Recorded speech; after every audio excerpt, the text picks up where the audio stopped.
বিসমিল্লাহির রহমানির রহিম। হে সমস্ত জগতবাসী, আজ আমি শামীম আলী চিশতি আপনাদের সামনে একটি আলোচনা নিয়ে আসলাম। এর পাশাপাশি একটা কথা বলে নিই যে অনেকে আমাকে একটি কথা বলে থাকে যে আপনি জগৎবাসী বলেন কেন।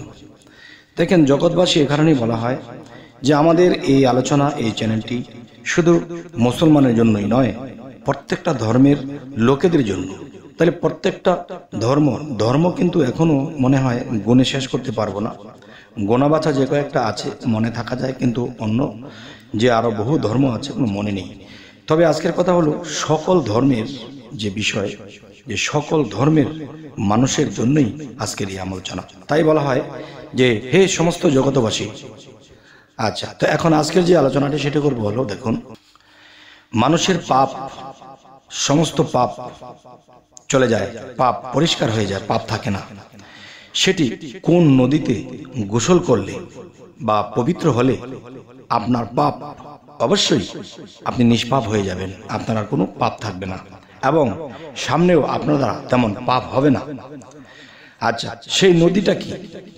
আসলে আল্লাহকে যদি ধরি তাহলে বলতে পারি যে সাগর আর সাগর, সাগর আর সাগর, কিন্তু এখানে আল্লাহর বিষয় তা মহা বিষয়। তাই ক্ষুদ্র বিষয়ের মধ্যে যদি আসি তাহলে নদী।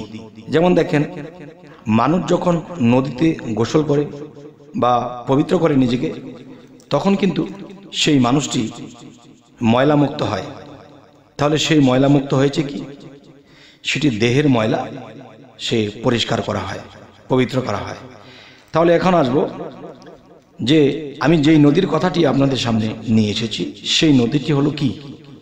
সেই নদীটি হলো একজন সিদ্ধ পুরুষ বা একজন পবিত্র মানুষ। দেখেন, একটি ভাষাতে হলো সিদ্ধ বা শুদ্ধ। তাহলে শুদ্ধ মানুষটি কিন্তু পবিত্র। তাহলে সেই পবিত্র একটি ভাষা, সিদ্ধ একটি ভাষা, শুদ্ধ একটি ভাষা এবং সুফি একটি ভাষা, মূলত একই জায়গায় পৌঁছাবে এই চারটি ভাষা। তাহলে আমার যে এখন যে একটা আশা, সেটি হলো অবশ্যই সম্পূর্ণ আলোচনাটি শুনবেন ইনশাআল্লাহ। সেই আলোচনাটি হলো, এই পৃথিবীতে যত শাস্ত্র গ্রন্থ আছে এবং হাদিস কোরআন আছে, যতই মানুষে পড়ুক, কিন্তু সে নিজেকে কখনোই পবিত্র করতে পারবে না। দেখেন, সে হাদিস কোরআন পড়তে হলেও কিন্তু সেই নদীতে অজু বা গোসল করে তারপর পবিত্র হয়ে তখন সে কোরআন হাদিস পড়তে হবে। তো এখন আমি বলবো যে আরেকটা পবিত্র আছে, সেটি হলো আত্মার পবিত্রতা, আত্মার শুদ্ধতা। সেটি কিভাবে?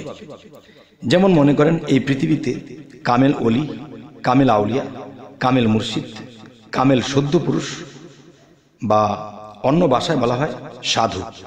আচ্ছা, অনেকে বলে শরীয়তের দৃষ্টিতে সাধু আবার কি? দেখেন, সাধু অর্থ যে নিজেকে পরিষ্কার করেছে, পবিত্র করেছে এবং নিজেকে ধুয়ে সাদা হয়ে গেছে, আর তাকে সাধু বলা হয় যে নিজেকে সাদা করেছে। তাই আজকের আলোচনাটি হবে যে কোন নদীতে গোসল করলে আপনি একজন পবিত্র মানুষ হবেন, শুদ্ধ মানুষ হবেন। আর আল্লাহ কিন্তু কোরআনে বলেছে যে নিজেকে পবিত্র করলো সেই সফল কাম। আর সেই পবিত্র কি? পানি দিয়ে না, সেই পানিটি নয়। তাহলে সেই নদীটা কি? যেই নদীতে গোসল করলে আপনি পবিত্র হয়ে যাবেন। আচ্ছা, একটি নদী হলো একজন আউলিয়া, একজন আল্লাহর ওলি আপনার জন্য নদী। আর সেই নদী বিষয়টা হলো, একজন আউলিয়া নিজে পবিত্র এবং তিনি অন্য কাউকে পবিত্র করতে পারেন। আর আল্লাহ হলো সাগর, সাগর মহাসাগর, যার কোনো কুল কিনার নেই। তাহলে সাগরে তো আমার পক্ষে সম্ভব নয়, কিন্তু এটি আমি বলবো যে একজন অলি আউলিয়া, একজন শুদ্ধ পুরুষ, তিনি হলেন নদী। আর সেই নদীর কাছে গিয়ে যখন মাথা ঠুকাবে এবং তার কাছ থেকে জ্ঞান অর্জন করবে এবং সুপদের জ্ঞান অর্জন করবে, তখনই সে নিজেকে পবিত্র করা হচ্ছে। আচ্ছা, তাহলে দেখেন, ময়লা নদীতে যদি নদীর মধ্যে ময়লা আবর্জনা থাকে, তাহলে সেই নদী থেকে গোসল করে না। তাহলে এই পৃথিবীতে অনেক সুজ্ঞানের লোক আছে এবং কুজ্ঞানের লোক আছে। সেই কুজ্ঞানের লোকের কাছে চললে আমিও ময়লাযুক্ত হয়ে যাব। আর যদি পরিষ্কার একজন শুদ্ধ পুরুষের কাছে যাই, একজন পবিত্র মানুষের কাছে যাই, তাহলে আমি নিজেকে পবিত্র করে নিতে পারবো। আর নিজেকে যেহেতু পবিত্র হয় সেই পানি দ্বারা অজু করলে নদীতে, ঠিক একজন শুদ্ধ পুরুষ একজন পবিত্র মানুষের কাছে যখন যাব, তার সাথে চলবো, ফিরবো, খাবো এবং তার চরিত্র গঠন আমার নিজের মধ্যে করব, তখনই দিন দিন আমার মধ্যে সেই আত্মার পবিত্রতা আসবে। যে দেখেন, দেহটাকে প্রতিদিন 5 বেলা নামাজ পড়তে যায়, 5 বার অজু করে এবং পবিত্র হয়, কিন্তু দেখেন এই দেহটা কিন্তু মাটির সাথে মিশবে। আর মানুষের মধ্যে যে আত্মা, এই আত্মা কিন্তু দুচোখে জ্বলবে যদি সে তার জীবনে কোনো পাপ থাকে। আর সেই পাপের ময়লাগুলো যখন আত্মাতে লেগে থাকবে, তখনই কিন্তু সেই মানুষটি জাহান্নামে যাবে বা দুচোখে যাবে। তবে আজকের কথাটি হলো কি, একজন পবিত্র আল্লাহর ওলি তিনি একজন নদী, আর সেই নদীতে গোসল করতে হবে। সেই গোসলটি হলো, দেখুন, তার পবিত্র মুখের পবিত্র বাণী শুনতে হবে এবং তার বাণী অনুসারে আমাকে চলতে হবে এবং সাধনা করতে হবে। যেমন সাধনার কথা আল্লাহ বলেছে সূরা ইনসিরা, সূরা সাফফাত, তোমরা যখনই অবসর পাও সাধনা করো। আবার বলেছে সূরা সাফফাতের মধ্যে এটিও বলেছেন আল্লাহ যে দেখা যায় যে যারা আমার পথে সাধনায় আত্মনিয়োগ করে আমি তাদেরকে পরিচালনা করে থাকি। তাহলে আল্লাহ যাকে পবিত্র হিসেবে নেবে এবং পবিত্র হিসেবে পাবে, তখন তাকে আল্লাহ নিজে পবিত্র করবে, কারণ আল্লাহ হলো মহাপবিত্র। আর আমি যদি ক্ষুদ্র পবিত্র হতে পারি, তাহলে সেই ক্ষুদ্র হয়ে যে আমি আছি, আল্লাহ মহা হয়ে সেই ক্ষুদ্রের সাথে মিশবে, তখন তাকে পরিচালনা করবে। তাই আমি বলতে চাই, কোরআনের মধ্যে যদি আমি প্রমাণ দিই, এই কথাগুলো অবশ্যই মানতে পারবেন, কেননা অনেকে মুখের কথা বিশ্বাস করবে না, কিন্তু অবশ্যই কোরআনের আয়াত দিলে বিশ্বাস করবে। যেমন কিছু কিছু আয়াতে আল্লাহ বলেছেন যে যে নিজেকে পবিত্র করবে সে সফল কাম। তো আমি নিজেকে পবিত্র করতে পারবো না, তাই পবিত্র একজন মানুষের কাছে যেতে হবে।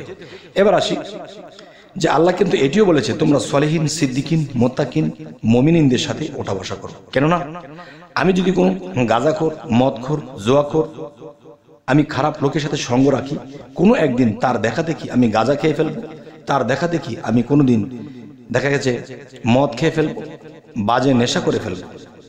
আচ্ছা, আর যদি সলেহিন, সিদ্দিকিন, মুত্তাকিন এবং মুমিনিনদের সাথে ওঠা বসা করি, তাহলে কি হবে? তাহলে তার গুণাগুণ, তার চরিত্র, তার ভালো ভালো বিষয়গুলো আমার মধ্যে সেটিং হবে। তখন সেই অলির কাছে গিয়ে তখন আল্লাহ কি করবে? অলিদেরকে আল্লাহ বন্ধু বলে ডাকে। তখন আপনি যদি চান যে আপনাকে আল্লাহ অলি বা বন্ধু বলে ডাকবে, তাহলে অবশ্যই আপনি কোনো আল্লাহর পবিত্র বন্ধুর সাথে মিশে থাকেন এবং তার কথা অনুসারে চলেন এবং তার চরিত্র আপনার নিজের মধ্যে গঠন করেন। তাই আল্লাহ অনেক জায়গায় বলেছে, হে রাসূল, আপনার হাতে যারা হাত দিল তাদেরকে বলে দিন তাদের হাতের উপরে আমি আল্লাহর হাত আছে। তাহলে নবী রাসূল যারা ছিল তারা ইন্তেকালের মাধ্যমে দেহ চেঞ্জ করে চলে গেছে, কিন্তু বর্তমানে তাদের বদলে কারা আছে? অলি, আউলিয়া, কামেল, পীর, মুর্শিদ আছে। আমরা তাদের কাছে যে সেই সাধনাগুলো নিয়ে আমরা সেই কর্ম, সেই সাধনাগুলো করব। তখনই নিজেকে যখন পবিত্র করতে পারবো, তখনই আল্লাহ আমাকে পরিচালনা করবে। এই কথাটি আল্লাহ কোরআনে বলেছে। তবে হে সমস্ত জগতবাসী, জানি না আমার এই আলোচনা আপনাদের কেমন লাগলো। তো অবশ্যই নদী চিনতে হবে। একটি নদী পৃথিবীতে, আরেকটি নদী হলো একজন কামেল অলি আউলিয়া। যেই নদীতে গেলে নিজেকে পবিত্র করব এবং নিজের আত্মা পবিত্র হবে। যদি আত্মা পবিত্র হয়, তাহলে সেই আত্মা কখনোই দোজখে জ্বলবে না। অবশ্যই সেই আত্মা কখনোই দোজখে জ্বলবে না। এমনকি যদি শয়তানের তরফ থেকে আমাকে ধোঁকা দেওয়া হয় বা কোনো বাজে মন্তব্য আমার মধ্যে প্রবেশ করতে চায়, তখন আল্লাহ আমার মধ্যে যদি সেই ক্ষুদ্র আত্মায় যদি মিশে সেই মহাত্মা এসে যায়, তখন সমস্ত খারাপ আমার থেকে পলায়ন করবে এবং তারা যারা আমার ক্ষতি করতে চেয়েছিল তারা আমার প্রশংসা করবে এবং আমাকে কুপথে নেওয়ার জন্য তারা আর আসবে না। এমনকি তারাও ভালো হয়ে যেতে পারে। তবে হে সমস্ত জগতবাসী, আজকের এই আলোচনা আপনাদের সামনে যাই কিছু বলা হলো, এতে অবশ্যই আমরা এভাবে চলার চেষ্টা করব এবং আমাদের চ্যানেল যদি আপনাদের ভালো লাগে তো অবশ্যই সাবস্ক্রাইব করে নেবেন। যদি ফেসবুক হয় অবশ্যই আপনারা ফলো রাখবেন, পরবর্তীতে যেন ভালো আলোচনা এনে দিতে পারি। তো সকলেই ভালো থাকবেন। আল্লাহ হাফেজ।